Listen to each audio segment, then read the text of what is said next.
a incêndios, ou a princípios de incêndios, né? Mas antes de dar início, o que eu gostaria de saber, alguma dúvida, alguma pergunta em relação aos temas que tratamos até o momento?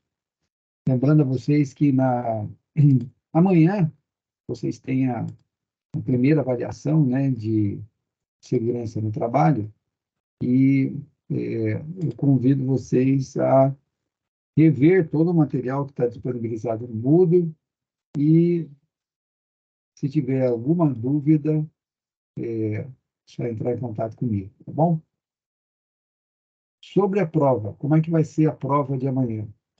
Olha, basicamente semelhante ao que vocês têm feito nos exercícios avaliativos, né, que estão disponíveis.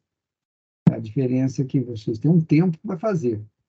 Então, são diversas questões, vocês têm que ler, interpretar as questões, né, com os conceitos de segurança no trabalho discutidos até o presente e, terminada essa avaliação, o Moodle automaticamente faz as correções, atribui os conceitos, aí terminou o período da avaliação, vocês vão ter acesso aos conceitos, né, e a correção automaticamente, tá bom? Então, minha dica é, assistam às aulas, se vocês não entenderam bem os conceitos, revejam o material, estudem o material que foi disponibilizado, principalmente essa apostila sobre noções ocupacionais.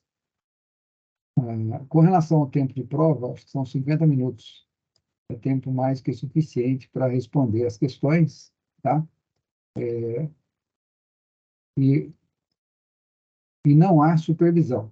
De certa forma, cada um de vocês vai estar na sua residência fazendo o acesso ao Moodle, como você está fazendo agora, e 19 horas a prova está disponível. Você entra, não chegue atrasado, cada minuto que você atrasar é menos tempo que você vai ter.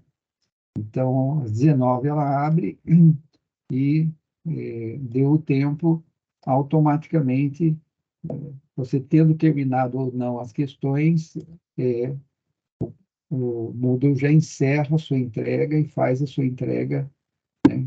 O ideal é que você vai fazendo uma questão, pensa bem, responde, né? Depois passa para outra. Um outro detalhe importante é vocês, ao fazer uma questão, você tem que responder de forma sequencial. Você não consegue ir para a 10ª pergunta e depois voltar para tentar responder a primeira. Já foi. Se você fizer isso, as 9 para trás já foram respondidas, ou seja, sem respostas. Então, a minha sugestão é, abre a prova, responde a primeira, respondeu, morreu. Responde a segunda, morreu. Responde a terceira e assim vai. Tá certo? Alguma outra pergunta em relação à avaliação? Tranquilo? Então, deixa eu compartilhar a tela aqui. Vamos dar início à nossa aula de hoje. Se vocês tiverem alguma dúvida, é só interromper, pode abrir o microfone e fazer seu questionamento. E vamos lá. Nós vamos falar hoje sobre proteção e combate a incêndios. Tem uma portaria, né, uma norma regulamentadora 23, que foi estabelecida pela portaria 3.214 de 1978, e trata dessa questão. Então, essa norma, ela regulamenta essas disposições gerais que as empresas devem acatar para prevenir a ocorrência de incêndios. Então, tem alguns aspectos importantes. Por exemplo, saídas suficientes para rápida retirada de pessoas em caso de incêndio. Todo prédio, principalmente que ocupa muitas pessoas, seja um ambiente de trabalho, seja de lazer, ele tem que ter a infraestrutura adequada para evacuar o prédio em casos de princípio de incêndio. Tem que ter equipamento suficiente para o combate ao fogo no seu início, porque enquanto é um princípio de incêndio, as chances de você conter aquele incêndio em pequenas proporções é muito maior. Quando ele toma conta do prédio todo, aí praticamente minimizar os danos, porque a perda já foi estabelecida. É preciso ter pessoas treinadas no uso correto dos equipamentos, né? Nós vamos falar aqui sobre alguns equipamentos de utilização e combate a princípios de incêndio, mas as pessoas precisam saber utilizar os extintores, hidrantes, né? É, para a cada tipo de incêndio, tipo de extintor adequado. E corredores têm que ter largura mínima de 1,20 m. Em hipótese alguma, portas de emergência devem ser fechadas pelo lado externo. Lembra, por exemplo, o que aconteceu na Boate Kiss, né, que, infelizmente, ah, os responsáveis, né, até hoje não foram punidos, né? Foi revertida a decisão, inclusive, e volta a estaca zero lá no julgamento da, dos possíveis culpados, né, segundo a justiça brasileira, pelo acidente que levou aí dezenas de pessoas à morte. Então, todas as escadas devem possuir corrimão e fita antiderrapante. Vamos lá, vamos falar de fogo. O que é o fogo? O fogo é um processo químico de transformação. Qual a diferença entre processo químico e um processo físico? No processo físico, não há mudança da estrutura do material. Ele se deforma. Por exemplo, uma batida de um veículo, né, contra o outro, vai haver deformação, processo físico. Agora, se houver incêndio, então vai haver uma transformação química, ou seja, os materiais vão, sob a ação do fogo, vão se transformar né, em outros materiais, né? E, notadamente, vocês já sabem fazer isso quando fazem um churrasco. Você põe o carvão, você queima o carvão. O que acontece? Gera calor e, ao final, o que sobra? Cinzas, né? A questão é que é, o fogo, nós usamos fogo para a cocção dos alimentos. A gente tem aí, todos vocês na casa de vocês têm um botijão de gás, tem um fogão a gás, e para aquecer os alimentos, né, você utiliza fogo. Mas é o fogo controlado. Quando você tem um incêndio, quando o fogo não é controlado, e a tendência é ele se alastrar e destruir. É o que aconteceu, por exemplo, na América do Norte, no Canadá, por exemplo, no verão, que incêndio nas florestas, né, se propagaram de tal maneira que praticamente o controle se tornou, se não muito difícil, inviável. Então, tem que todo o princípio de incêndio tem que ser contido.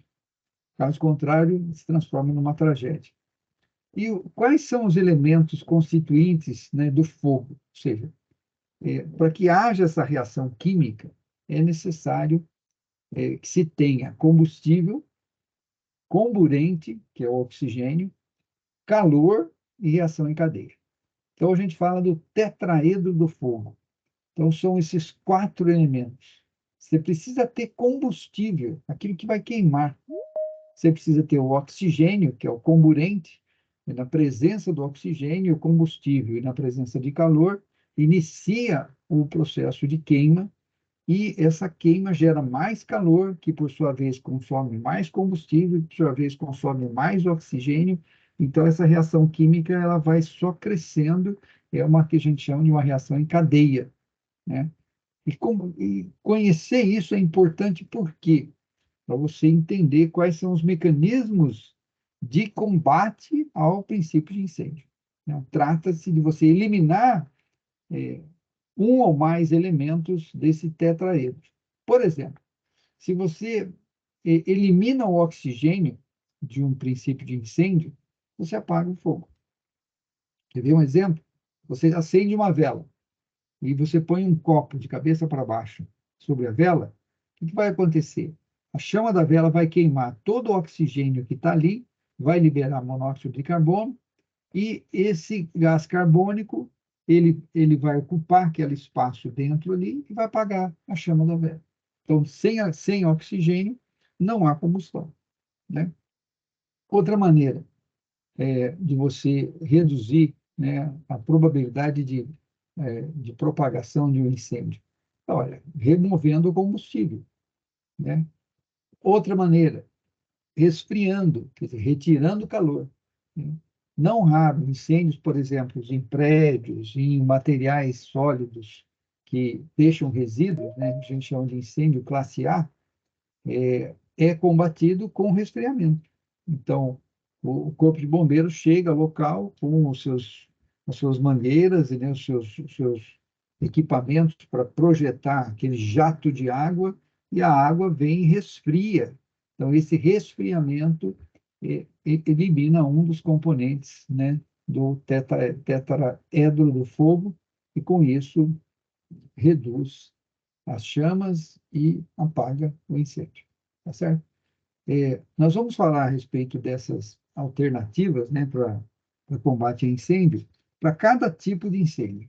Então, mas é bom entender bem isso. O fogo é uma reação química, é uma combustão. Você tem combustível, você tem o comburente, que é o oxigênio, você tem calor, e esses três formam uma reação em cadeia. Então, você tem que interromper essa reação em cadeia, né? O que é o combustível? Qualquer elemento que possui a propriedade de química. Pode ser, o combustível pode ser sólido, líquido ou gasoso. Por exemplo, papel, madeira, gasolina, pano, gás liquefeito de petróleo, que é o GLP, né, que você usa na sua casa aí, para cocção dos alimentos no seu fogão a gás. Então, o combustível, se você interrompe o combustível, você interrompe o fogo. Por exemplo, como é que você apaga o fogo do seu fogão? Você está cozinhando ali, aquecendo o seu alimento, né? O arroz, o feijão, ou fritando um bife. E como é que você apaga aquele fogo? Simplesmente fechando a válvula do gás. Quando você fecha o gás, você interrompe o fornecimento de combustível, acabou. Tem oxigênio no ar? Tem. Tem calor ainda? Tem. Mas não tem o combustível. Então, não vai haver a manutenção da chama. Tá certo? Comburente, o oxigênio, é o segundo elemento do fogo que atua como comburente. Ele possibilita a vida da chama e intensifica a combustão ou a queima. Então, se você eliminar o oxigênio, você também apaga o fogo. Por exemplo, tem extintores de CO2, de gás carbônico. Vocês já devem ter visto, né, é, que projeta sobre a base do fogo, né, aquele jato que sai, né, tanto resfria quanto abafa, ou seja, o CO2 toma o lugar onde o oxigênio está alimentando a chama, e na ausência do oxigênio, mesmo havendo combustível, vai haver a interrupção do fogo. Por quê? São dois efeitos: o efeito de retirar o comburente e retirar o calor. E o calor é o elemento que dá início ao incêndio, é ele que mantém a sua propagação. E quanto mais incêndio, mais queima de combustível, mais queima de comburente, mais calor, e isso gera reação em cadeia. Tá certo? Então, é, a gente fala de calor num nível que qualquer proximidade humana de uma fonte, né, onde há um incêndio, os riscos à saúde e os riscos de morte são elevados. Não é só por queimaduras, mas também por aspirar gases, né, monóxido de carbono, por exemplo, resultante da queima. Tá certo? Então, são esses quatro elementos do fogo: combustível, comburente, calor e reação em cadeia. Agora, como que a gente faz o combate a incêndio? Primeiro, precisamos conhecer as classes de incêndio. Então, tem incêndio classe A, que é fogo em materiais de fácil combustão, com propriedade de queimar em sua superfície e profundidade e deixar resíduos após a queima. Por exemplo, madeira, papel, estofados, fibra, pano. Então, se queima e deixa resíduo, então incêndio classe A. O que é incêndio classe B? É fogo em produtos que queimam na superfície e não deixam resíduos após a queima. São os líquidos combustíveis e inflamáveis, querosene, gasolina, etc. Então, incêndio classe B, líquidos inflamáveis. Classe C é quando tem fogo em equipamentos elétricos energizados. Por exemplo, um painel elétrico sofreu um curto-circuito, abriu um arco elétrico, a temperatura ali está acima de 1.000 graus Celsius. E esse fogo se propaga nas instalações. É um fogo classe C, né? Fogo em motores, transformadores, fiação elétrica, tomadas, quando elas estão energizadas. Por quê? O próprio arco elétrico vai manter essa chama e vai aumentar e intensificar aí a propagação do fogo. E é um fogo que não pode ser apagado com extintor à base de água. Você não pode usar jato pressurizado de água em incêndio classe C. Por quê? Porque senão você vai ser a próxima vítima de morrer eletrocutado e não por causa do incêndio. Em incêndio classe C, tem que usar extintores adequados, né? CO2 ou pó químico seco. Ou então, o extintor tipo D, que ele acaba sendo utilizado em diferentes tipos de incêndios. E incêndio classe D? O que é o incêndio classe D? Quando você tem fogo em produtos químicos especiais, como materiais pirofóricos. Então, zinco, magnésio, zircônio, titânio, né? Esses materiais, eles são tão estáveis quimicamente que até o contato com o ar e, pode levar à temperatura de ignição e iniciar a combustão. Então, a extinção de incêndios nesse tipo de material, né, precisa também de uma técnica e equipamentos adequados. Como é feita, então, a prevenção e combate a incêndios? Bom, que vocês todos já conhecem, né? Você usa o resfriamento. Por exemplo, vocês estão vendo aí no desenho, né? É, queima de madeira produz fogo, então tem o combustível, o comburente é o oxigênio, o calor foi que você deu início à chama, provocou reação em cadeia, aquilo virou brasa, a brasa alimenta a chama, o calor, o combustível e assim vai. Uma florestas inteiras são queimadas, né, dentro dessa reação química. Como é que se extingue? Resfriamento. Resfriando como? Água, né? Então, ao resfriar aquele material combustível, você interrompe, você retira um dos elementos do tetraedro de fogo, que é o calor. Então, outra maneira de eliminar é abafamento. Você pode, por exemplo, colocar uma manta sobre essa fogueira que está pegando fogo e se abafou. Ali vai ter produção de CO2 e não vai ter oxigênio para queimar. Ou então, um tambor, por exemplo, quando você põe a tampa, né? Ou uma panela no fogo, que está pegando fogo no óleo, né? Ao invés de você nunca pode jogar água se você tiver uma panela com óleo pegando fogo. Isso é uma situação perigosíssima. A situação mais fácil é fecha o gás, põe uma tampa, deixa e vai esfriar e não vai ocorrer danos maiores. Você jogar água, há uma expansão, o ponto de ebulição da água, a água vira gás a 100 graus Celsius. E o óleo, ele tem uma temperatura para virar, mudança de estado de líquido para gasoso, temperaturas muito mais elevadas. Então, na hora que você joga água num recipiente, uma panela, que tem óleo fervendo, pegando fogo, você vai vaporizar a água instantaneamente, aquilo vai espalhar aquele óleo que vai se queimar com muito mais facilidade, vai vir sobre você e vai pegar fogo na casa inteira. Então, é um perigo, né? Incêndios domésticos por falta de conhecimento desses conceitos: resfriamento, abafamento. Ou isolamento, que é o que se faz, por exemplo, quando você tem um Pantanal, pegou fogo. Como é que você consegue? Você não consegue fazer chover no Pantanal, você não consegue abafar, né? Então, você tem que fazer um isolamento, você tem que abrir ruas, praticamente, isolando matéria vegetal, né? E evitando e abafando qualquer pequeno princípio de incêndio, que o vento propaga o fogo muito rapidamente, e esse isolamento faz com que o fogo fique contido numa região. Às vezes, o Corpo de Bombeiros ou essa equipe de combate a incêndio, eles tacam fogo ao contrário.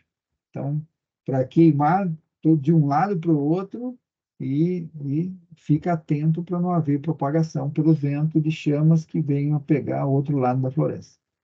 O uso de extintores de incêndio, uso de hidrantes, né? Sprinklers, que são chuveiros automáticos, né? São esses aqui que certamente vocês devem ter visto no cinema, ou então em shopping centers, ou instalações, né, de grande volume de pessoas que tem que ter esse dispositivo, né? Empresas, né? Tem que ter esse dispositivo que, se houver um princípio de incêndio, essa ampola aqui, ela estoura. Ao estourar, ela diminui a pressão que tem nessa tubulação. Essa diminuição de pressão tem sensores que detectam isso e ligam a bomba de alta pressão para jogar água aqui em altíssima pressão. Esse jato vai sair, bater nesse sprinkler, que espalha a água na forma de nuvem, aí, é, além de resfriar, né, vai contribuir para evitar a propagação do fogo. Tem portas corta-fogo, tem dispositivos detetores de fumaça, de calor, tem materiais não combustíveis, como o amianto.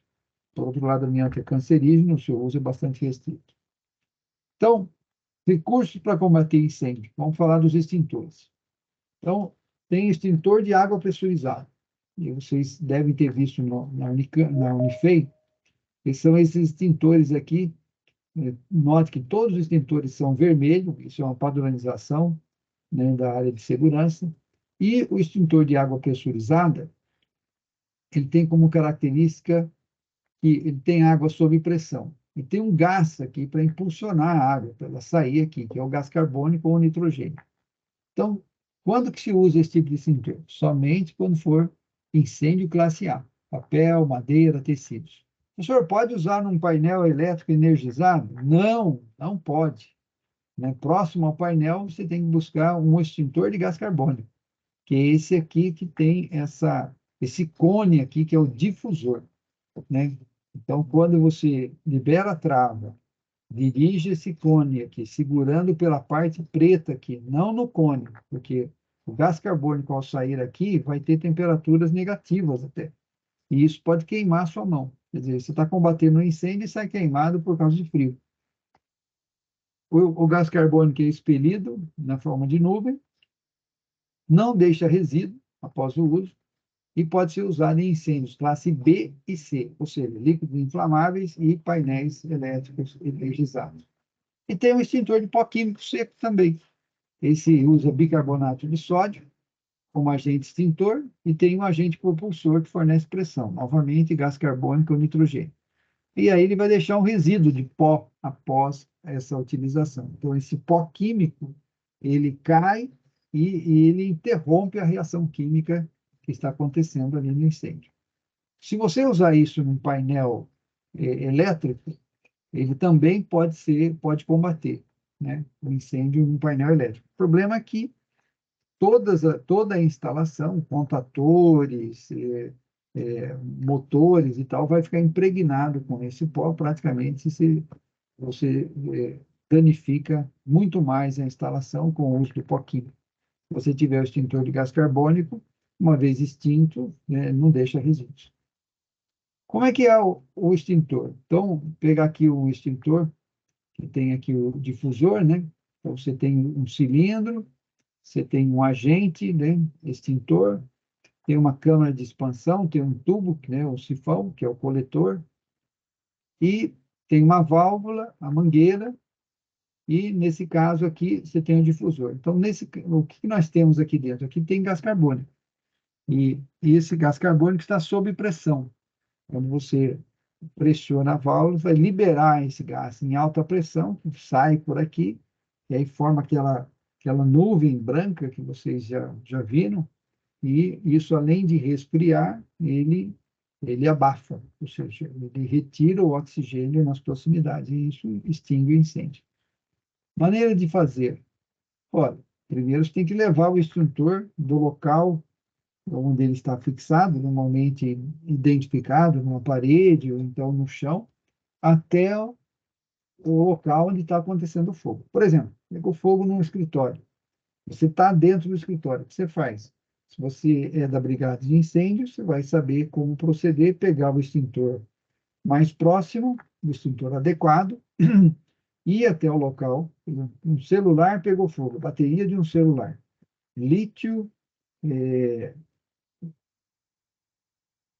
tem uma capacidade de explosão e de incêndio muito grande. Então, se houver uma pancada na bateria do celular que danifique, que gere pressão, pode haver um curto-circuito interno da bateria e o celular virar um maçarico. E se isso acontece, o que tem que se fazer? Ora, tem que apagar o incêndio. Então, você vai pegar o extintor e vai aplicar o extintor. Nesse caso aqui, o ideal seria gás carbônico. Inspeção de extintores. Todo extintor ele tem uma etiqueta com informações que diz o tipo do extintor, a capacidade dele, quando foi a última recarga, né? Ele tem um manômetro, que é esse reloginho que fica aqui. Né? Vocês podem observar isso quando vocês forem para o Unifei. Olhem que vocês vão encontrar vários tipos de extintores e observem o manômetro. Ele tem que estar na faixa verde, né? Se tiver na faixa vermelha, ele está descarregado. Então, não tem utilidade um extintor descarregado, né, em qualquer local, porque se você precisar dele, não vai cumprir o papel que foi designado. Então, manutenção e constante revisão periódica dos extintores. Em prédios, né, em locais públicos, é obrigatório se ter. E a maioria das pessoas, né, passa pelo extintor, mas nunca tem a curiosidade de ler e ver as informações que estão contidas aqui.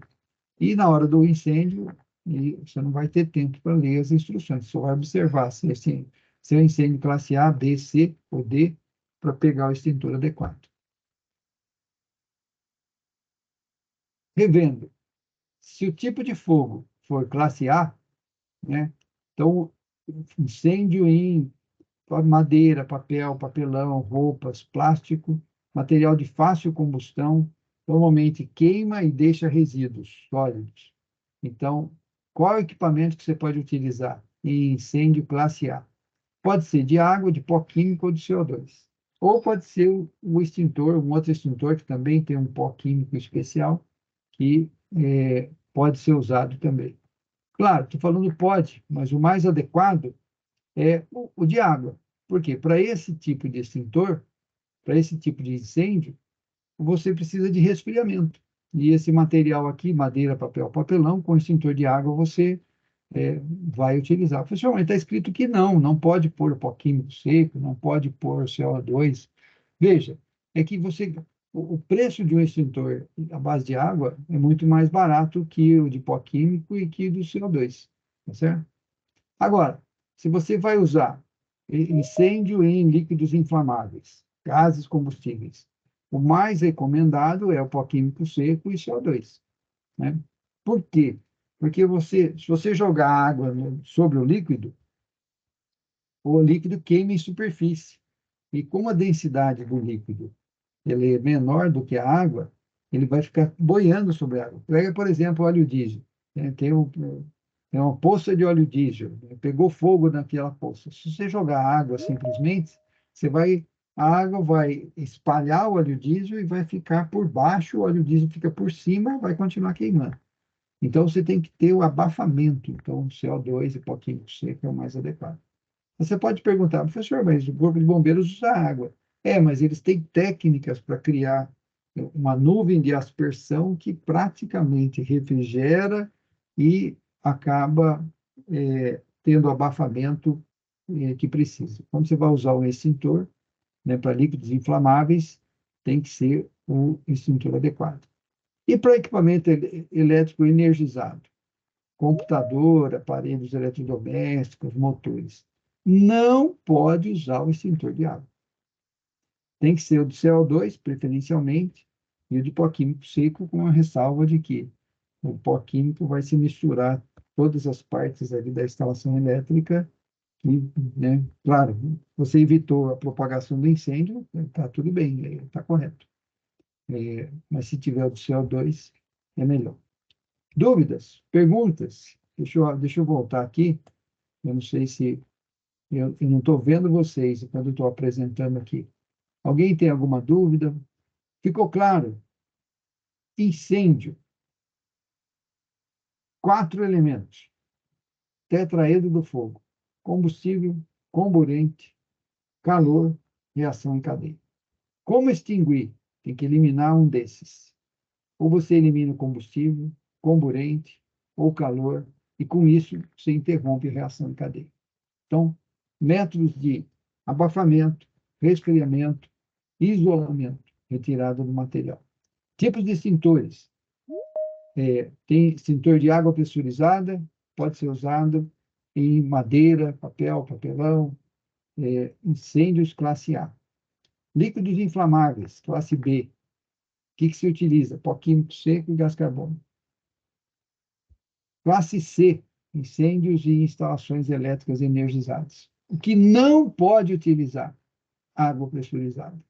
Se um painel elétrico pegar fogo, não use extintor de água, porque você vai morrer eletrocutado, né? Você tem que usar, primeiro, desligue a chave geral para transformar aquele incêndio painel energizado num incêndio classe A. Aí sim você pode usar água. Mas não pode ter energia ali. Então, esse é o desafio. Por isso, incêndio em painel energizado, disjuntor, extintor do tipo gás carbônico. Tá certo? Materiais pirofóricos, que é incêndio classe D, também tem os meios de extinção adequados. Perguntas? Deixa eu aproveitar, então, vou compartilhar com vocês aqui um vídeo, e aí a gente conversa ao final do vídeo, tá bom? Prestem atenção aqui na apresentação aqui da equipe do Corpo de Bombeiros.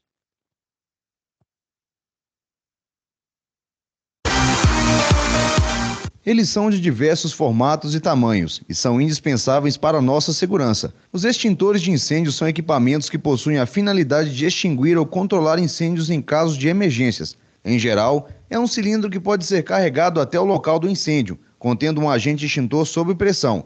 Em cada caso de incêndio, deve-se utilizar um tipo específico de extintor para apagar ou controlar as chamas. É como nos explica o sargento Gilberto do Corpo de Bombeiros de Unai.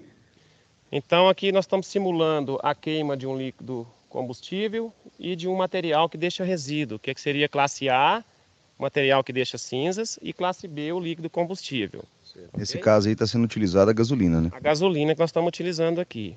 Não comprem, não adquiram equipamentos de segurança contra incêndio se não tiver com o lacre devidamente colocado aqui na trava do equipamento. Em seguida nós temos aqui o manômetro, que identifica exatamente a faixa padrão de operação. No caso do extintor de água, vocês podem focalizar lá que ele está na faixa verde, que é a faixa positiva de operação. Ele não pode estar nem para a direita, que seria uma sobrecarga de material, e nem para a esquerda, que seria acusando descarga ou falta de carga no material. O extintor bom sempre vai estar no verde? Sempre no verde, na faixa de operação verde, ok? Logo abaixo nós temos mais 2 selos do equipamento. O primeiro selo identifica quando foi manutenido o extintor e a próxima manutenção. O segundo selo é o selo do Inmetro, que atesta que essa empresa ela é cadastrada, é credenciada junto ao órgão para exercer esse tipo de atividade. E o rótulo maior do equipamento, que vem com as especificações do produto. O tipo de agente extintor que contém o equipamento, que nesse caso é a água pressurizada, e a aplicabilidade para cada tipo de incêndio. O extintor de água pressurizada é indicado única e exclusivamente para materiais classe A, que é a grande maioria que nós temos aí na natureza, né, que são aqueles que deixam resíduo, que deixa cinza, que é o papel, a madeira, o plástico e outros afins.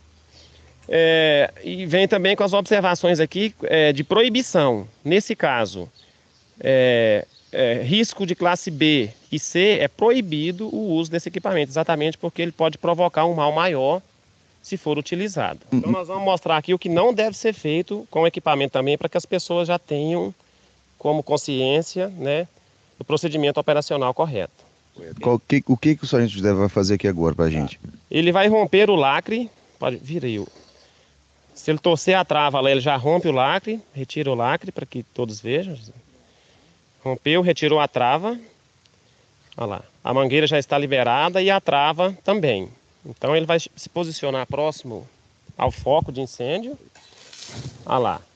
Vocês observaram que ele está usando um extintor de água pressurizada num risco de classe contraindicado, que pode provocar um mal maior a quem estiver operando o equipamento. Por isso que é importante observar o rótulo do extintor de incêndio. Se a pessoa não observar, provavelmente ela vai provocar um dano bem maior aí, né? Com certeza ela vai agravar a situação. Ele é contraindicado também para equipamentos elétricos energizados, exatamente porque a água é um bom condutor de eletricidade, pode ocasionar um choque, né, em quem estiver operando o equipamento. Esse, então, no caso, só é utilizado para combater incêndios com papel e madeira. Exclusivamente para esse fim. Depois nós vamos utilizá-lo no classe A, que é o indicado, para que as pessoas vejam a aplicabilidade correta dele. Nesse caso, então, que é classe B, qual que é o correto de ser usado? Tá, o correto seria o extintor de pó químico ou extintor de CO2, que é o gás carbônico, que o sargento José vai utilizar agora para que as pessoas vejam a diferença da funcionalidade. As pessoas vão poder perceber que o CO2 também é aplicado para combate a princípio de incêndio em líquidos inflamáveis. Ele segura o tubo divisor, aciona o equipamento na base do fogo. Todos observaram que foi extinto o princípio de incêndio no líquido inflamável. Bom, sargento, agora nós temos aqui o princípio de incêndio classe A. Qual que é o correto, qual o extintor correto que deve ser utilizado? Sim, nós já até orientamos as pessoas a observarem no rótulo do equipamento, né?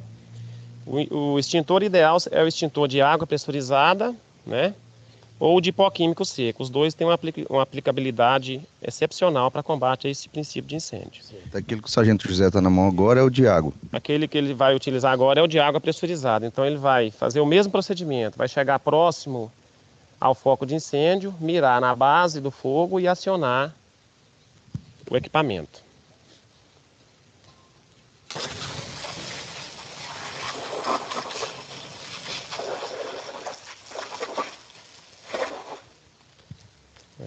Vocês observaram que foi imediatamente extinto o princípio de incêndio. O mais importante é manter a calma e não desesperar. Certo. Nesse caso aqui, o princípio de incêndio classe A. Se a pessoa utilizar o pó químico, por exemplo, o que pode acontecer, sargento? Sim, o pó químico seco também é indicado para esse combate ao risco de classe A. Ele só tem uma desvantagem do extintor de água, que ele age apenas em razão de superfície. Mas ele tem uma aplicabilidade considerável, tanto que ele é aprovado para esse tipo de fogo também. Certo. E se for utilizado o CO2, por exemplo? Pois é, o CO2, como ele age apenas por abafamento e o risco de classe A ele queima em razão de profundidade, não vai ser tão eficaz quanto o extintor de água pressurizada e o de pó químico especial ABC. Há também aquele extintor de incêndio que geralmente vem no carro. Qual que é a finalidade daquele extintor e para qual classe que ele é destinado? Sim, normalmente vem o extintor de pó químico também nos veículos. E ele é destinado exatamente para classe A e classe B, né, que é exatamente a maior carga que existe no veículo. Que é material que deixa resíduo e também existe o combustível no veículo. Por isso que é indicado o pó químico nos veículos automotores. É importante frisar mais uma vez que também preciso manter a calma, a vítima precisa manter a calma diante de um incêndio, não é isso? É primordial, né, em qualquer ação de emergência, a primeira coisa que nós temos que ter é calma para a tomada de decisão. Porque senão nós podemos ser a próxima vítima ou agravar mais a situação daquele que poderia ser apenas um princípio de um incêndio. Excelente. Muito bem, pessoal. Alguma dúvida em relação ao uso dos extintores? Vocês viram que incêndios classe A, preferencialmente extintores, como estava dito aqui, extintores de água pressurizada. Incêndio classe A, madeira, papel, papelão, classe A. Líquidos inflamáveis, pó químico seco e CO2. Fica evidente, né? Por quê? Porque eles agem na superfície, é onde a queima acontece, exatamente na superfície. Equipamentos elétricos energizados, aí o CO2 é predominante, que não deixa resíduos, e não deve ser utilizado o extintor de água pressurizada em instalações elétricas energizadas sob incêndio. Perguntas? Tranquilo? Deixa eu voltar aqui para ver se tem algum colega que chegou atrasado, com certeza conseguiu entrar, né? Vocês têm autorização aí para permitir o acesso. Então, fiquem atentos que isso tudo aqui cai na prova de vocês, tá? Então, vocês já estão estudando, e eu acho que isso é o momento certo de questionar. Vamos continuar, então, falando sobre outros aspectos de segurança no trabalho. Veja, por que é importante conhecer esses conceitos, né, de segurança, de perigo, de risco, de medidas de controle, né, a questão de legislação ligada ao trabalho, terminologias que são utilizadas para análise de acidentes, como, por exemplo, quando se fala em negligência, imprudência, imperícia, dolo, culpa, emergência, urgência, todos esses conceitos são importantes. E, ciente disso, as normas regulamentadoras estabelecem a obrigatoriedade das empresas em elaborar estudos, né, no sentido de prevenção da ocorrência de acidentes e melhoria das condições e dos processos de trabalho. Então, essas siglas que vocês têm aqui, como PPRA, Programa de Prevenção de Riscos Ambientais, PCMSO, Programa de Controle Médico e Saúde Ocupacional, MRA, Mapeamento de Riscos Ambientais, e PPP, Perfil Profissiográfico Previdenciário. Quer dizer, são ações, né, exigidas por normas regulamentadoras para garantir que as empresas façam a identificação dos perigos, calculem os riscos associados e presentes no ambiente de trabalho, sejam riscos físicos, químicos, biológicos, ergonômicos ou de acidentes, definam medidas de controle, né, para que o ambiente, os processos de trabalho não sejam precarizados e resultem em danos à saúde e integridade física e mental do trabalhador, e garantam a saúde do trabalhador com uma série de exames, tanto admissional, periódico ou demissional. Então, tem que estar continuamente mapeando os riscos ambientais, porque se o trabalhador, naquela função que ele exerce, ele tem uma condição segura, ele vai fazer o trabalho o seu meio de vida e não o meio de morte. E a empresa, por sua vez, vai ser considerada uma empresa líder na sua área, porque consegue resultados não à custa da vida das pessoas. Então, tem fundamentos legais. E a lei não é opcional, a lei é obrigatória. Então, a norma regulamentadora número 9 estabelece a obrigatoriedade da elaboração e implementação do PPRA, que é o Programa de Prevenção de Riscos Ambientais, né? Então, todas as empresas que admitem trabalhadores como empregados, que têm carteira assinada, né, na CLT, essas empresas têm que ter esse programa de prevenção de riscos ambientais. Claro, tem indicativos lá que ligado ao número de trabalhadores, mas, por princípio, todo ambiente de trabalho oferece perigos e riscos e, portanto, tem que ser mapeado e controlado, né? Então, qual é o objetivo? Preservação da saúde, da integridade física dos trabalhadores na empresa. E identificar os riscos, né, os perigos existentes, calcular os riscos, avaliar os danos e, principalmente, as medidas de controle. Então, vocês estão vendo imagens, né, de trabalhadores, né, em diferentes locais. Aqui é uma solda a ponto. Tá vendo? O cara trabalha numa empresa siderúrgica, uma metalúrgica, e olha o risco que ele está correndo aqui com esses pontos de soldagem muito próximo das mãos. Então, esse processo tem que se ter um controle, apesar que ele está com óculos de segurança, mas a mão está desprotegida aqui. E, nesse caso aqui, a gente vê trabalhadores com máscaras, com uniformes, capacetes, calçados de segurança, provavelmente fazendo algum tipo de atividade em ambiente externo. Quem é responsável pela fiscalização? O Ministério do Trabalho pode autuar empresas, né, que não cumprirem as obrigações previstas aí nas normas regulamentadoras. Sobre o PCMSO, que é o Programa de Controle Médico de Saúde Ocupacional, aí a norma regulamentadora número 7 do Ministério do Trabalho. E o que é esse PCMSO? Ora, ele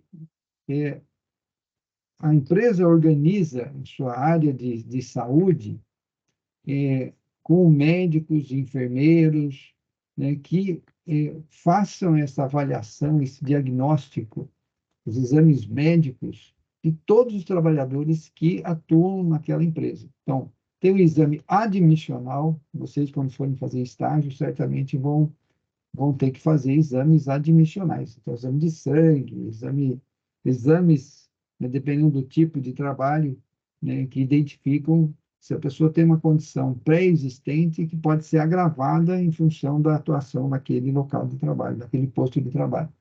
O exame periódico é o que se faz a cada ano, né, para verificar se o trabalhador está adoecendo no ambiente de trabalho e se existe um nexo causal entre a saúde ou a ausência de saúde e os fatores do ambiente de trabalho. Se ele está afastado e ele retorna ao trabalho, tem que fazer o exame novamente.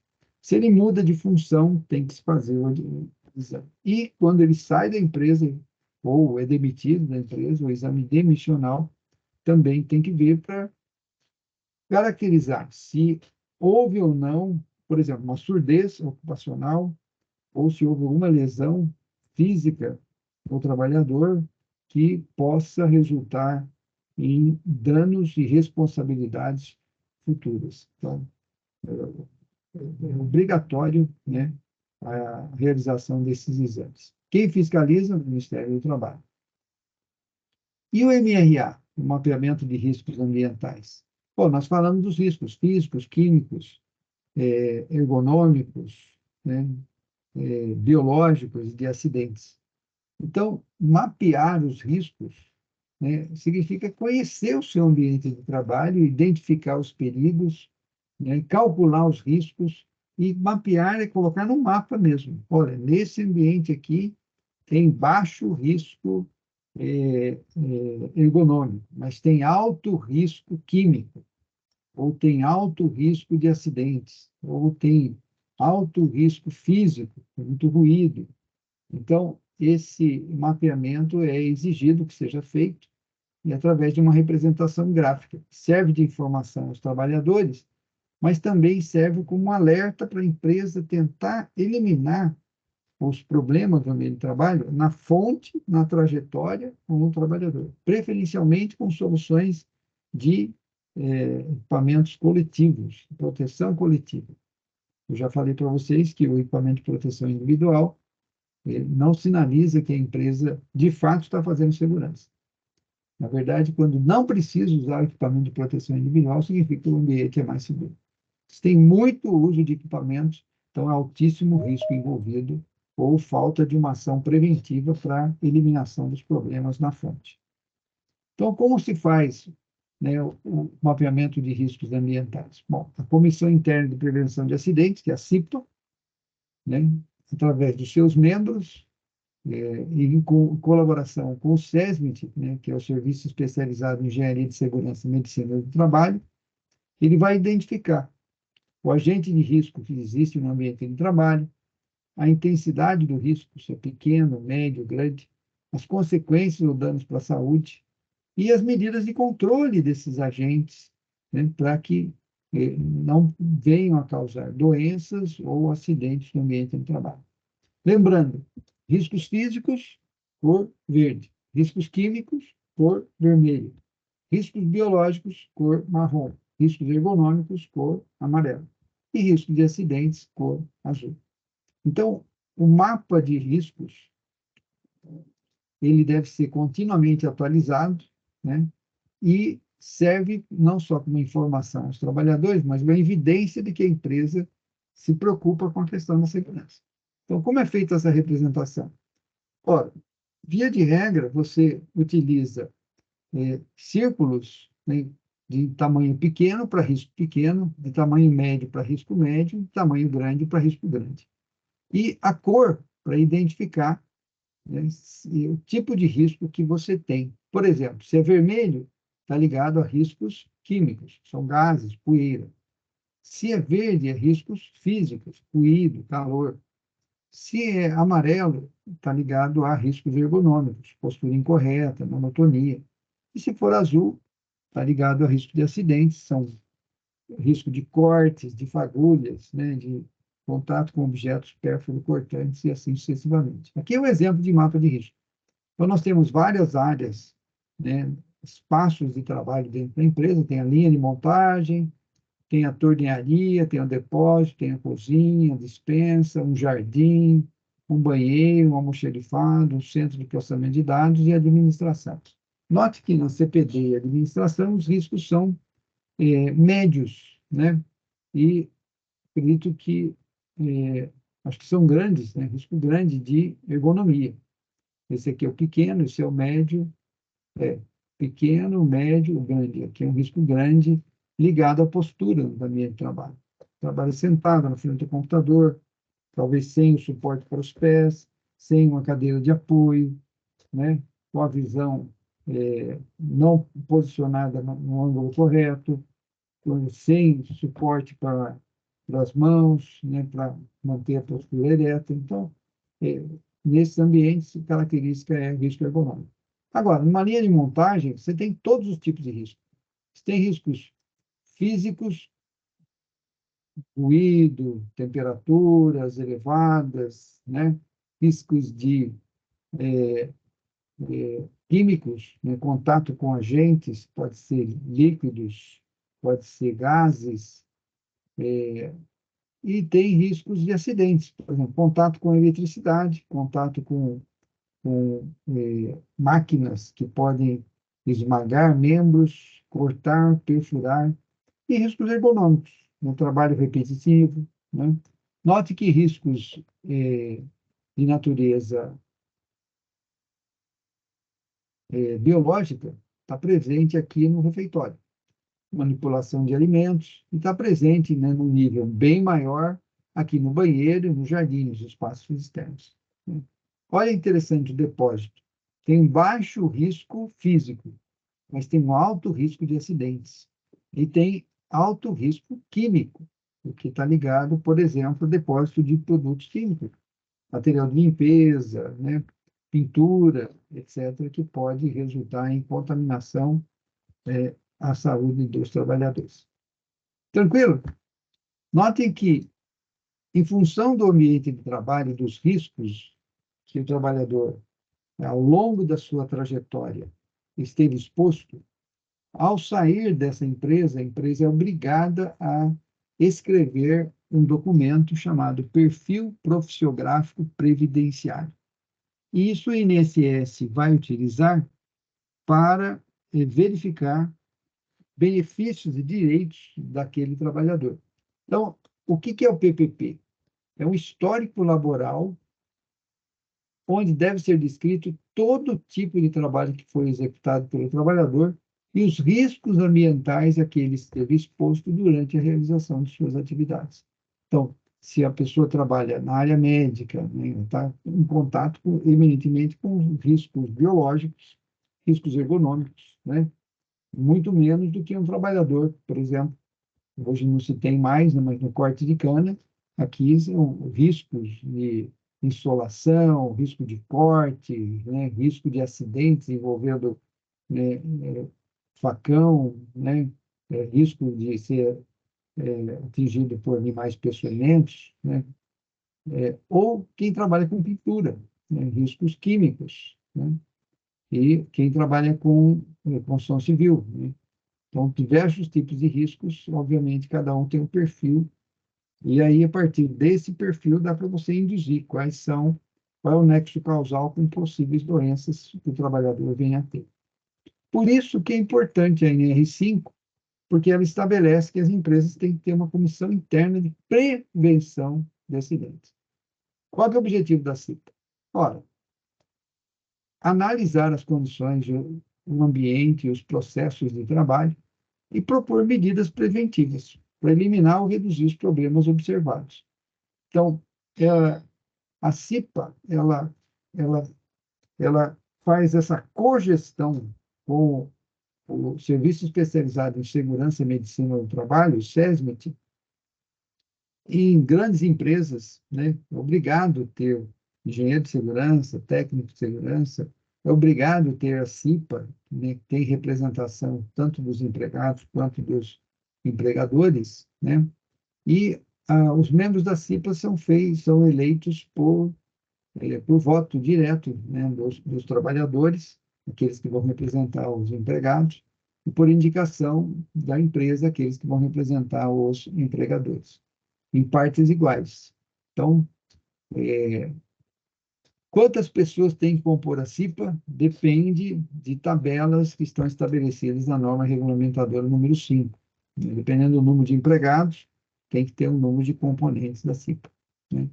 Tem, como eu disse, tem eleição, e uma vez eleitos os membros da CIPA, né, os empregados, os representantes do empregador são designados por ele, e os representantes dos empregados são eleitos, né? O mandato é de 1 ano, permitida uma reeleição. O empregador designará o presidente da CIPA e os representantes dos empregados escolherão o vice-presidente. Então, qual é a ideia? A ideia é que sabemos que essa é uma relação de conflito entre patrão e empregado, entre capital e trabalho. E quase sempre o capital tem os seus mecanismos de pressão muito maiores. Então, a representação dos trabalhadores é extremamente necessária para equilibrar essa relação. Por quê? Não só por uma questão de buscar os interesses da saúde e da segurança dos trabalhadores, mas também preserva os interesses do negócio. Um acidente não interessa a nenhum trabalhador, a nenhum sindicato, e também não interessa a empresa, porque significa custos, horas paradas, perda de produção, perda de imagem, né? Então, trabalhar na prevenção é a maneira mais inteligente e também é mais econômica, né? Uma coisa interessante, membros da CIPA têm estabilidade de 1 ano após o término do mandato. Por quê? Para evitar que haja um abuso, né? Um profissional da CIPA indicou uma série de oportunidades de melhoria das condições e processos de trabalho, ele está fazendo isso em benefício de todos. Então, ele não pode ser punido por fazer o bem. Quais as atribuições da CIPA? Identificar e relatar condições de risco no ambiente de trabalho, propor medidas para controle dos riscos, prever acidentes e doenças relacionadas ao trabalho, elaborar o mapa de risco, realizar reuniões periódicas, vistoriar periodicamente os riscos nos ambientes de trabalho e informar os trabalhadores sobre as suas consequências. E, claro, tem que manter o relacionamento com o SESMIT da empresa, se houver.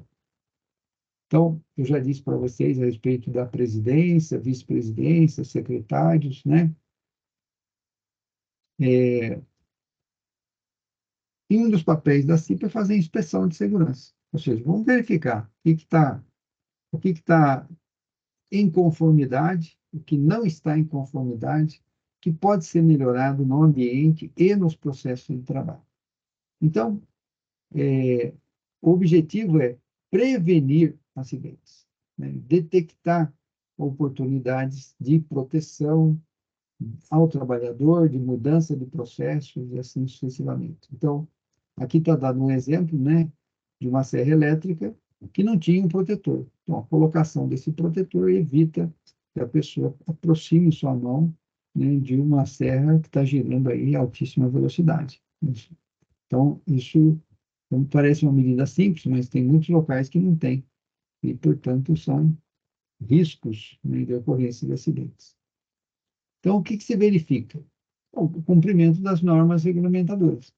E o básico, a ordem, a limpeza nos locais de trabalho, tem proteção nas máquinas, nas ferramentas, nos equipamentos, o estado dessas ferramentas, deficiências técnicas, ou deficiências nas técnicas e nos processos de trabalho. A questão dos pisos, escadas, refeitórios, sanitários, oficinas, iluminação, ventilação, né? Todos aspectos que não é só conforto térmico, mas é uma questão de saúde no ambiente de trabalho. No nosso caso, engenheiro eletricista, a instalação elétrica, sistemas de combate a incêndio, né? Regularidade de manutenção nos extintores, treinamento, né, para o uso desses equipamentos, caso surja um princípio de incêndio. Então, tem que ter um sistema de gestão da segurança no ambiente de trabalho. Quando não tem gestão, o acidente ele vai acabar acontecendo, porque não tem ninguém monitorando, né, não se controla, não se verifica, não se inspeciona. Então, atos e condições inseguras vão acabar surgindo, né?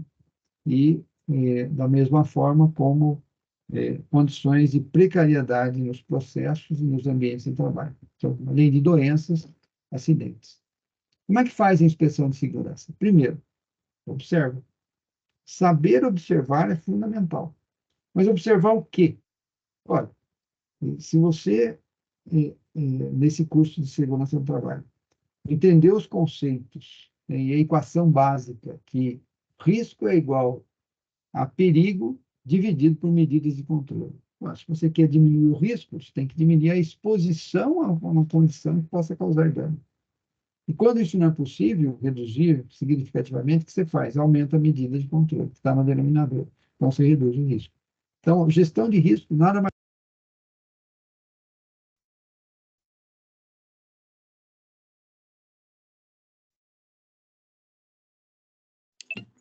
Professor, o senhor está mutado.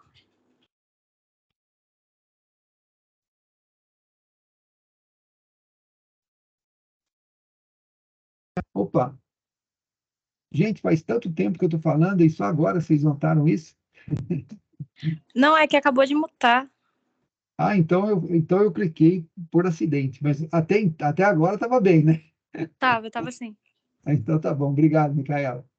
Eu acho que eu Imagina. cliquei aqui no teclado. Ah, deve ser isso. Quer ver? Vou fazer o teste aqui. Se eu apertar o. Se apertar a barra de espaço, ele muta. Agora eu estou falando e vocês estão me ouvindo. Então, apertei a barra de espaço. Você foi brilhante, Micaela. Você, no momento certo, né, alertou para essa condição perigosa. Né? Vou continuar falando aqui e vocês não estarem ouvindo aí. Mas perceberam a inspeção no local de trabalho? O que precisa se fazer? A inspeção é fundamental. Então, é observar. Primeiro, observa. Depois, informa, olha, registra, né? Como é que você faz? Você conversa, você vai ao local do trabalho, você tira fotos, você conversa com as pessoas, você pergunta de acidentes que já aconteceram ali, de problemas de sugestões que o trabalhador possa dar, né? Sempre o trabalhador, e por mais humilde que seja, ele vai ter uma ideia de como aquele processo pode ser melhorado. A gente tem que ter a capacidade e a humildade para ouvir. Bom, observou, informou, registrou, né, quais são os perigos no ambiente de trabalho. A partir daí, você tem que fazer uma análise dos riscos, definir as medidas de controle e encaminhar essas sugestões para implementação pela empresa, né, com acompanhamento da CIPA, do SESMIT, né, e isso é importante, e dos próprios trabalhadores. Por quê? Se melhora o ambiente de trabalho, melhora os processos, é, é, é, elimina os problemas na fonte, por exemplo, ruído, tem máquinas ruidosas. Você troca isso, você melhora o ambiente, você melhora a moral dos trabalhadores. Quer dizer, a empresa se torna um lugar saudável para se trabalhar. Em conclusão, o que se tem? Aumenta a produtividade, né? Então, ganha a empresa, ganha o trabalhador, que volta para casa sã e salvo todo dia.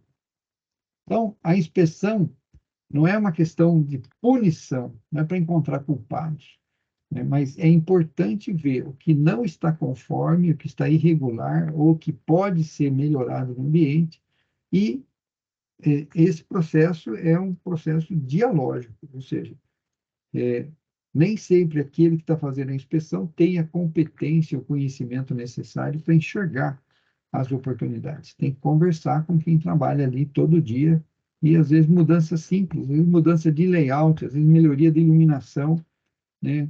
Às vezes, sinalização do piso, quando o piso está molhado, para evitar que haja queda, é uma medida bastante eficaz.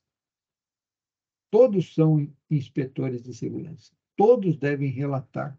O problema é que as pessoas acabam se acostumando com as coisas erradas. Então, passa em frente a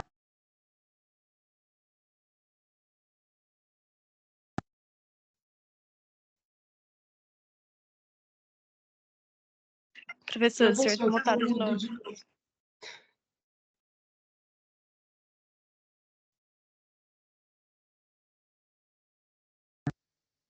Aí, eu toquei na barra de espaço novamente, desculpa, gente. Essa mania de falar mexendo com as mãos, aí, então tem que ficar longe do teclado, aí não vai ter problema. Mas entenderam como é que faz a inspeção de segurança? É o que vocês vão fazer nesse segundo desafio investigativo. Vocês vão tirar fotos de situações perigosas e vão identificar a fonte, o mecanismo e o resultado. E quais seriam as medidas de controle?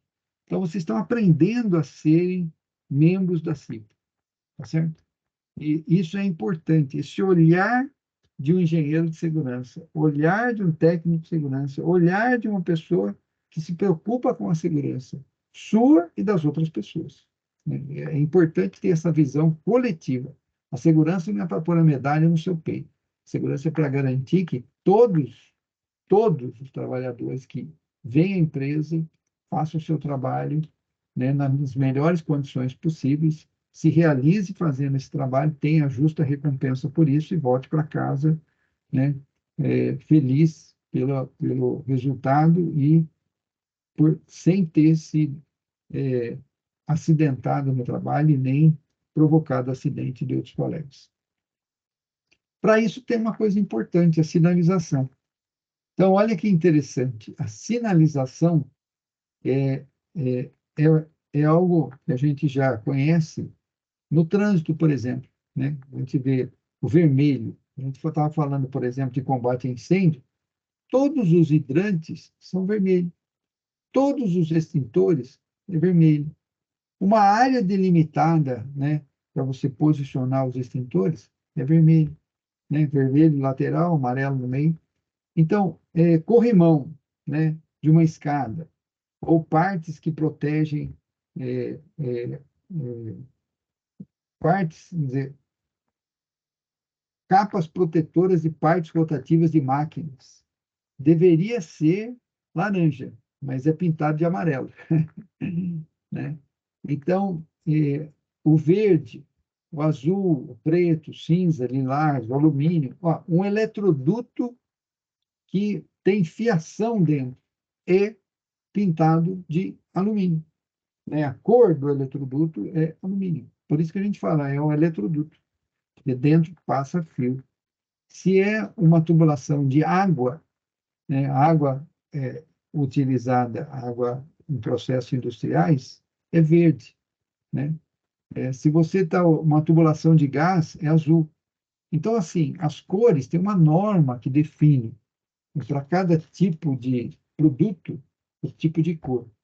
E isso facilita, porque as pessoas entram. Por exemplo, a NBR 5410 estabelece que o fio verde ele é reservar a cor verde, o fio de capa isolante verde, é reservada para o terra. Ele pode ser verde inteiro ou verde com um fiozinho amarelinho. Esse é o fio terra. Nenhum outro fio, né, pode usar essa cor, só o fio terra. E o azul? O azul está reservado para o condutor neutro. Então, e o fio fase? O fio fase numa instalação, ele pode ser preto, pode ser vermelho, tá certo? Mas ele não pode ser azul. Você colocar um fio fase azul, você está criando uma não conformidade e um perigo, porque algum eletricista vai em algum momento, se confundir com esse código de cor, com essa equívoco, né, de utilizar o fio de cor inadequada para aquele condutor, e isso pode resultar no acidente. Então, para que serve a norma NR26? Para prevenir acidentes, para identificar equipamentos de segurança, para delimitar áreas, corredores ou máquinas, para identificar tubulações de líquidos, de gases, advertindo contra os perigos. Por exemplo, eu trabalhei numa fábrica de suco da Cutrari, e dentro da fábrica, nossa, é um ambiente com, né, tem cloro, tem vários agentes químicos, né? E conhecer das cores das tubulações, conhecer sobre segurança, eh, fez com que eu tivesse a minha experiência profissional, graças a Deus, sem nenhum acidente. Então, isso é importante. As cores também servem para advertir, para identificar, para proibir, né? Mas, às vezes, não basta só a cor, é preciso ter sinalização também. Então, como eu estava dizendo para vocês, o vermelho, equipamentos de proteção, combate a incêndios, extintores, caixas de hidrantes, botões de parada de emergência. Aquele botão que parece um cogumelo, normalmente em empresas você tem uma linha de produção contínua. Se houver algum perigo, alguma condição, uma pessoa ficou presa, né, na esteira, você aperta esse botão de parada de emergência para tudo. É um botão que desliga tudo. Claro, você não vai fazer isso numa condição em que não justifique essa paralisação, porque você pode ser demitido.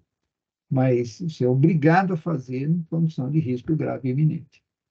Eu disse para vocês, o laranja deveria ser usado para partes móveis e perigosas de máquinas. Então, você tem aí o esmeril, a capa que protege o esmeril, você tem uma polia, né? Uma parte girante de uma máquina, deveria, quer dizer, essa cobertura, né? Que protege, que aquela parte girante não acabe arrastando a sua roupa, o seu cabelo, deveria ser laranja. Guardas de proteção de máquinas, polias, engrenagens. Na indústria, normalmente se encontra pintado de amarelo, e não de laranja. O amarelo indica cuidado. Ele é usado em corrimão, parapeito, extremidade de degrau. Quando você fita amarela no chão, indica que tem mudança de nível, né? Por quê? Porque às vezes a pessoa não enxerga a mudança de nível. Então, ou ela cai, ou ela tropeça, né? Então, tem bordes de aberturas para delimitar buracos, valas, vigas de baixa altura. Não é incomum que você chega numa indústria e, às vezes, tem uma viga enorme na altura da sua testa. Então, a viga tem que ser pintada de amarelo para você enxergar que tem uma viga ali, e, portanto, abaixar a cabeça e não quebrar o capacete ali. Então, colunas de garagem, né? Pontes rolantes, guindastes, escavadeiras, tratores. Não é à toa que essas máquinas são pintadas em amarelo. Tem uma norma para isso, né? Não é porque é uma Caterpillar, que a Caterpillar é, é, é uma pá carregadeira, escavadeira e tal. Mas por que tudo é amarelo? Justamente para chamar atenção. A cor amarela, ela é percebida nitidamente pelos nossos olhos, né? Porque reflete a luz eletromagnética numa faixa de frequência que sensibiliza mais o olho humano. E o verde? O verde é a cor representativa da segurança. Olha, é utilizado em máquinas, equipamentos, caixa de primeiros socorros, tem a cruzinha da primeiros socorros é verde, né? Chuveiro de emergência, lava-óleos, né, em laboratório de química é verde. Botão de segurança e mangueira de oxigênio é verde, né, no sistema de solda. O azul, cuidado, é utilizado em barreiras e bandeirolas de advertência. É ponto de comando de partida, fonte de energia de equipamentos ou representa equipamentos fora de serviço. Púrpura, perigos de campos eletromagnéticos e radiações de partículas nucleares. Olha, pode ter mudança no DNA aqui. Então, onde tiver material radioativo, tem aí essa cor púrpura. Por isso que vocês não veem com tanta frequência, porque não é para ter. O branco é usado alternadamente com o amarelo. para indicar área de circulação, tipo passadiço, corredor de circulação, área em torno de equipamentos de combate a incêndio, equipamentos de emergência. O preto, empregado para coletor de resíduos. Bom, isso de maneira geral, representação das cores. Agora, em tubulações, o que significa uma tubulação vermelha? Ué, destinada à rede de hidrante. Pode notar, toda a rede de hidrantes dentro de uma indústria, né, é vermelho, assim como os extintores. Azul, numa tubulação pintada de azul, é ar comprimido. O verde, água potável. O amarelo, gases não liquefeitos. Olha no prédio, se você olha no prédio, pode ver a tubulação que traz o gás, o GLP, para dentro do seu apartamento, uma tubulação amarela. Você olha na garagem da sua casa, você vai ver tubulação amarela. Laranja, ácidos, lilás, são álcalis, são bases, marrom, qualquer tipo de fluido não identificável pelas demais cores. Então, por exemplo, tem uma tubulação de esgoto, né? Coleta de esgoto, provavelmente vai estar pintado de marrom. O preto é líquidos inflamáveis de alta viscosidade. Então, óleo lubrificante, asfalto, então tubulação preta é inflamável. O alumínio, gases liquefeitos, inflamáveis, combustíveis de baixa viscosidade, óleo diesel, gasolina, querosene, por isso que as tubulações na refinaria da Paulínia são de alumínio. Cinza escuro, eletrodutos. Aí eu me equivoquei. Não é alumínio. A tubulação de eletroduto é um cinza escuro. O cinza claro é vácuo. E se a tubulação for branca, é uma tubulação de vapor. Ou seja, é um gás superaquecido, vapor de água superaquecido, muito usado em processamento em indústrias. Perfeito? Tem uma coisa importante. Canalização de água potável tem que ser diferenciada das demais, por razões óbvias, né? E se você vai guardar, por exemplo, substâncias perigosas, tipo ácido sulfúrico, né? Então, o recipiente tem que ter uma placa de advertência, tem que designar o grau de risco.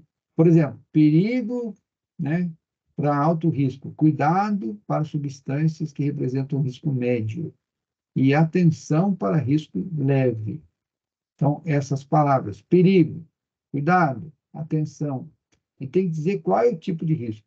Extremamente inflamável, nocivo, tóxico. E qual é a medida preventiva? Manter longe do fogo e do calor e das crianças. Primeiros socorros, às vezes, é beber leite, ou então, não ingerir líquidos, né? Então, dependendo do agente químico, né, tem um tratamento adequado. E em caso de ingestão de produtos químicos, chama o SAMU imediatamente, 192, Corpo de Bombeiros 193, né? Se esquecer disso, chama a Polícia Militar 190, mas o SAMU você não pode esquecer, 192. E vai para o hospital. O que é insalubridade e periculosidade? Bom, a palavra insalubre quer dizer que não é saudável. Então, trabalhadores, por exemplo, em salinas. A gente gosta de pôr um sal na nossa comida, na salada, né? No churrasco. Mas veja, como é que o sal chega até nós? Poxa, você tem que pegar a água do mar, você tem que evaporar a água, coletar aquele sal, depois processar esse sal. Todo esse trabalho tem o ser humano trabalhando. Então, um ambiente altamente insalubre, pela exposição da sua radiação, mas também a quimicidade que existe nesses materiais. E a periculosidade? Pessoa que trabalha em situações, por exemplo, de risco de contato com uma rede elétrica energizada. E se entrar em contato, né, se sofrer eletrocução, que é a morte pela passagem da corrente elétrica, né, e paralisação cardiorrespiratória. Quais são as atividades insalubres? São aquelas que, por sua natureza, condições ou métodos de trabalho, expõem os trabalhadores a agentes nocivos à saúde. Espera aí, professor, mas por que existem essas atividades? Por que não não elimina isso na fonte. Pois é, você gosta de comer carne, não gosta? Então, tem que alguém fazer a atividade de matar o boi, tirar o couro do boi, tirar as vísceras, separar as partes, né? É, tipo de carne. Então, está em contato com um ambiente insalubre. Tem umidade, tem as vísceras de outros animais, está em contato direto com isso. Então, por mais que você proteja o trabalhador, não tem jeito, você vai estar ali. Então, nessas condições, o trabalhador faz jus a uma série de direitos, né, que estão previstos aí na norma regulamentadora NR15 do Ministério do Trabalho. Então, é feita uma avaliação quantitativa em função desses agentes, tipo a concentração, a intensidade, o tempo de exposição, os seus efeitos, de acordo com certos limites de tolerância. Por exemplo, pessoa que trabalha com um ambiente muito ruidoso. Ué, o ruído, imagina a pessoa que trabalha no aeroporto internacional de Guarulhos. Tem avião decolando e chegando 24 horas por dia. Então, por isso que ele tem que ter aquele protetor auricular. Ainda assim, é uma atividade bastante insalubre, porque o ruído gerado por uma turbina de uma aeronave é ensurdecedor. Entendeu? Se você trabalhar ali 10, 20, 30 anos nessa atividade, você vai acabar desenvolvendo alguma doença ocupacional. Então, tem limites, por exemplo, em relação ao ruído, a norma determina 85 decibéis, a máxima exposição diária para 8 horas de trabalho, né? Então, o ruído, no ambiente de trabalho, caracteriza um ambiente insalubre. Ele tem que ser medido, monitorado e reduzido na fonte. Outra avaliação qualitativa, quando tem atividades envolvendo agentes considerados insalubres em decorrência de inspeção realizada no ambiente de trabalho. Por exemplo, a área do lavador em postos de gasolina, trabalhos em hospitais, serviço de coleta de lixo. Você já imaginou como é importante o trabalho do coletor de lixo? Imagina como é que uma cidade ficaria se todos os lixeiros entrassem em greve, né? Fizesse um mês de greve. É o caos, né? Porque você vai guardar o lixo em casa, você vai pôr na rua, você vai, né, vai acumular. Então, aí surgem baratas, ratos, escorpiões, tudo surge em função do lixo acumulado pelo ser humano. Então, essas atividades, né, a pessoa está em contato direto com o lixo dos outros, é uma atividade insalubre. É uma atividade necessária para a sociedade? Sim.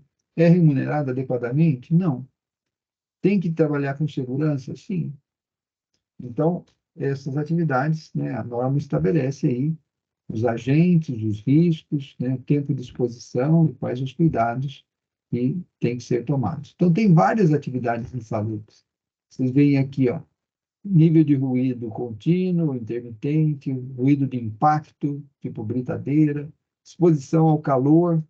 Você gosta de comer pão quente, né? Mas você não está com o padeiro lá, com, né, um umbigo no forno direto. Pizzas, também adora pizza, mas a pessoa que está fazendo a pizza está direto ali na cara do forno.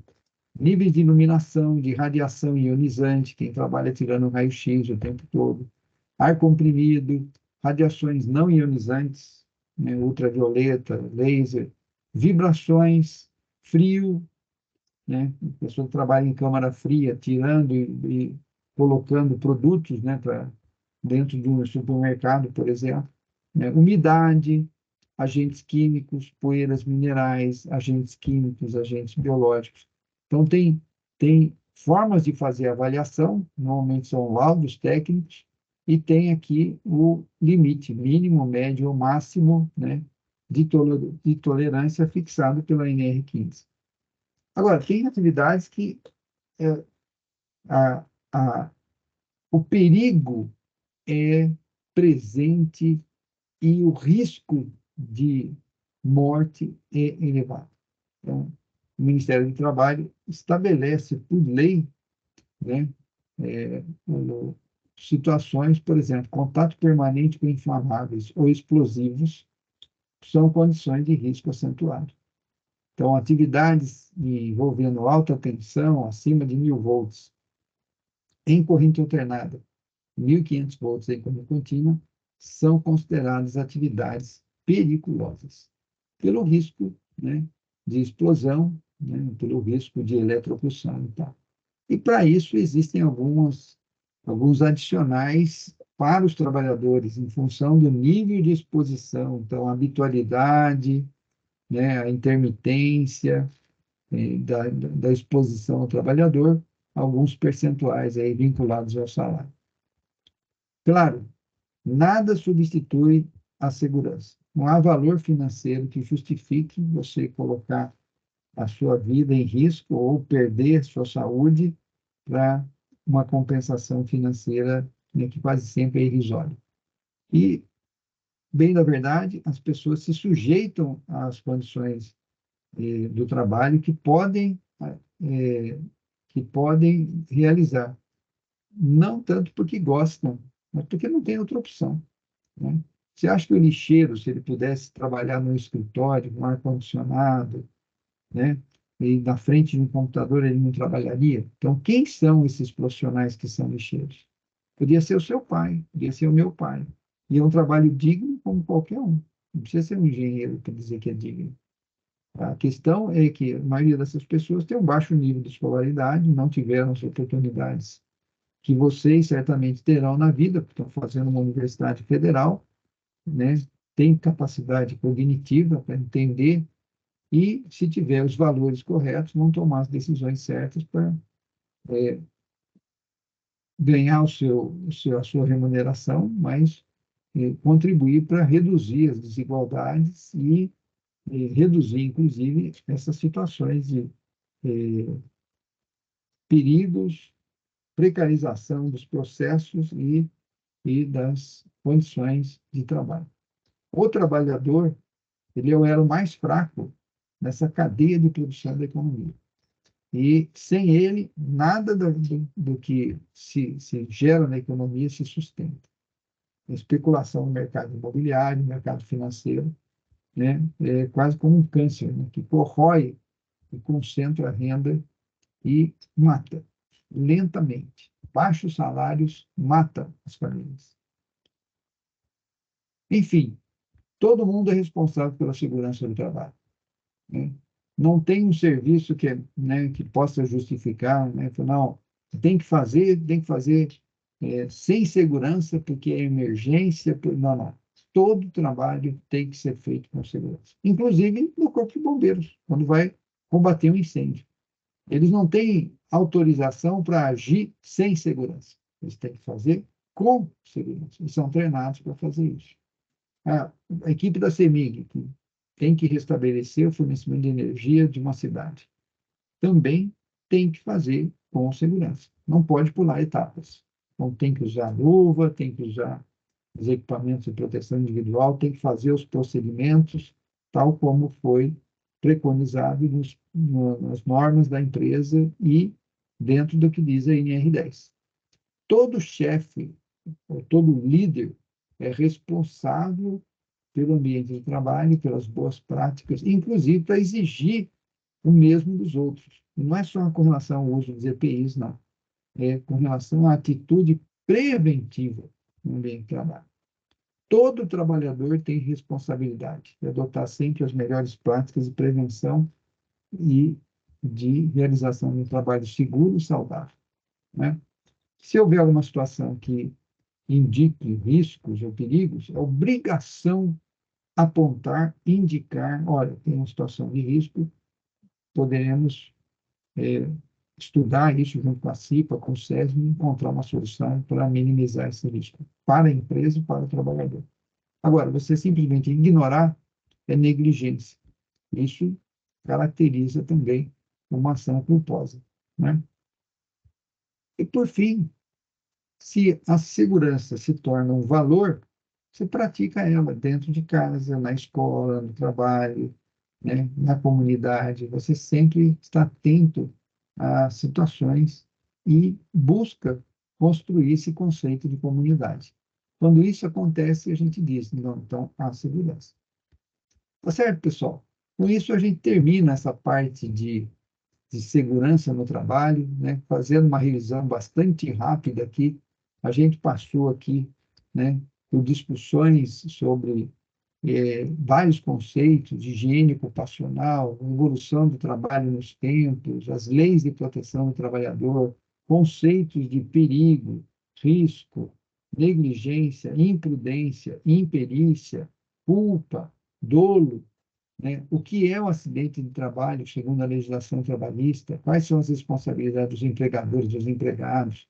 A importância das ações de prevenção, o uso das estatísticas de acidentes como norteadores da eficácia das medidas de controle e também indicativo de que é preciso aprimorar os processos de mapeamento dos perigos, cálculo dos riscos e definição das medidas de controle no ambiente de trabalho.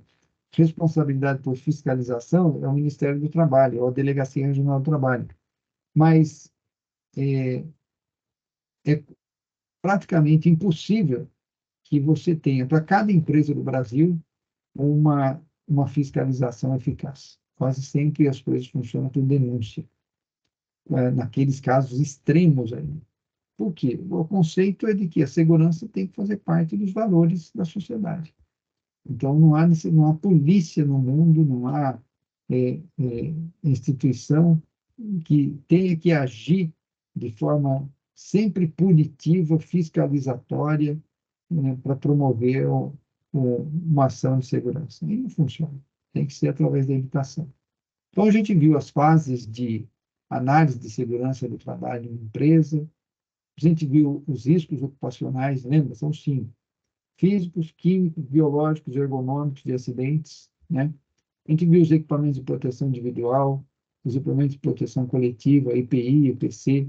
A gente falou de combate a incêndio, a gente falou do PPRA, PCMSO, MRA, PPP, a gente falou de CIPA, inspeção de segurança, as cores na segurança e insalubridade, periculosidade. Então, foi uma viagem, né, essa discussão aqui, né, ao longo desses dias, né, que nós tivemos juntos. E vocês tiveram também expostos a vários materiais que foram disponibilizados no Moodle, e com isso, acredito que vocês estão preparados para fazer a primeira avaliação, né? Então, quinta-feira, amanhã, às 19 horas, basta vocês entrarem no ambiente no Moodle e vocês terão acesso à avaliação. Perguntas? Dúvidas? Foi claro?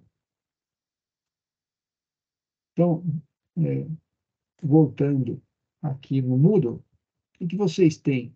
Vocês têm todas as aulas gravadas aqui, né? Desde 9 de agosto, 16 de agosto, 23 de agosto, 30 de agosto, 6 de setembro, 13 de setembro, a de 20 de setembro vai estar aqui também. Vocês têm as aulas dos anos anteriores, 2022, de 2021, de 2020. Vocês têm vários sites, materiais, links, né, falando sobre temas ligados à segurança, estatísticas ligadas a acidentes. Vocês fizeram, né, primeiro desafio investigativo. Peço desculpas, não dá para a gente, né, na aula, discutir o trabalho de cada um de vocês, mas vocês fizeram ótimas investigações, aprenderam 5W2Hs, utilizaram isso para analisar um acidente, e vocês fizeram o exercício 1, o exercício 2, e está aqui o trabalho de gestão de riscos, segundo desafio investigativo, para vocês fazerem, né, usando o modelo causal de perdas. Lembrando, falta de controle por um programa inadequado, ou porque os padrões do programa não são bons, ou porque não há cumprimento dos padrões. Quer dizer, falta de gestão, alta administração, não tem foco em segurança. Prioridade da empresa é finanças, lucro, lucro, lucro, lucro a qualquer custo. Ora, vai surgir causas básicas ligadas a fatores pessoais, pessoas erradas nos lugares errados, processos de trabalho inadequados. Em algum momento, vai ter atos e condições abaixo do padrão, que serão causas imediatas. que vão resultar em incidente, que é um quase acidente, e o acidente por contato com energia ou uma substância. E vai gerar uma perda. A perda na pessoa, na propriedade, no produto, no meio ambiente, no serviço. Então, a perda na pessoa não tem preço, né? Então, órfãos, né? Viúvas, viúvos e pais que perdem os filhos, né? Por causa de acidentes de trabalho. Não faz sentido. Então, o acidente é evitável? Sim. Tem que descobrir as causas imediatas, os atos e condições abaixo do padrão, as causas básicas, fatores pessoais, fatores de trabalho, e atuar na falta de controle, na falta de gestão, ausência de um programa, né, que mapeie, identifique os perigos, calcule os riscos, defina as medidas de controle, sinalize, eduque, fiscalize, melhore, envolva, eduque para a segurança. Assim você evita a perda, né? Esse é o, essa é a, vamos dizer assim, a filosofia da segurança prevencionista. Porque não adianta proteger o trabalhador. Você tem fonte, mecanismo e resultado. Você tem trajetória, você tem a fonte do problema, você tem a trajetória, você tem o trabalhador. Se você elimina o problema na fonte, você evita de ter que proteger o trabalhador com super armadura para ir para o meio de trabalho. Não faz sentido. Então, é o caso de uma rodovia. Se está tendo muito acidente na rodovia, o que você tem que fazer? Reduz a velocidade, coloca limitador, põe lombada. Você tem que reduzir a velocidade para reduzir os acidentes, né? Tem que colocar guarda-reio, tem que colocar barreiras de proteção para animais não atravessar a rodovia, tem que criar caminhos alternativos para os animais, para as pessoas, viadutos. Então, tem soluções, né? O que precisa de fato, haver esse interesse pela segurança. Senão, as consequências, né, são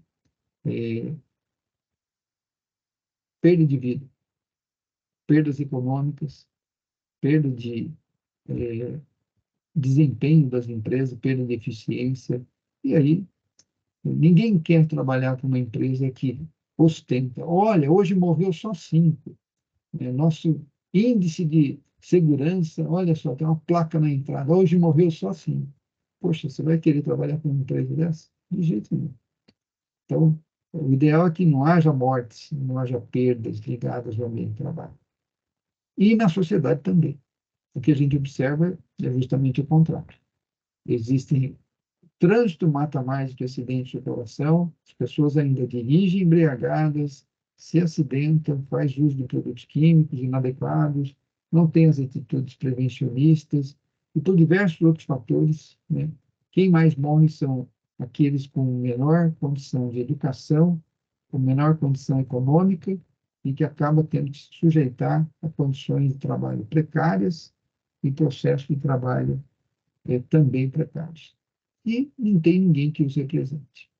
Então, se você for diretor de uma empresa, se você for engenheiro no local, né, tenha isso em mente, né? Cada vida que trabalha com você conta, conta muito. Não é para você crescer na profissão, é porque aquele ali pode ser o seu pai, pode ser sua mãe, né, e não teve a oportunidade, né, que você está tendo. Então, você é responsável pela saúde e a segurança dele também. Beleza? Perguntas? Alguma dúvida? Deixa eu parar de compartilhar aqui.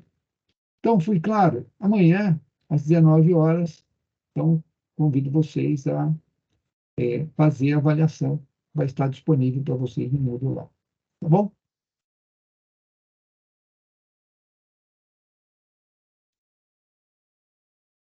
Certinho? Então, muito obrigado. Boa noite para vocês. Estudem, caprichem para ter um bom conceito amanhã. Tá bom? Boa noite, gente. Muito obrigado. Bom descanso Boa para noite, todos. professor. Obrigado, Micaela. Obrigado pela dica aí em relação ao mudo. Agora eu aprendi que se bater na barra de espaço, fica mudo aqui. Boa noite, professor. Boa noite.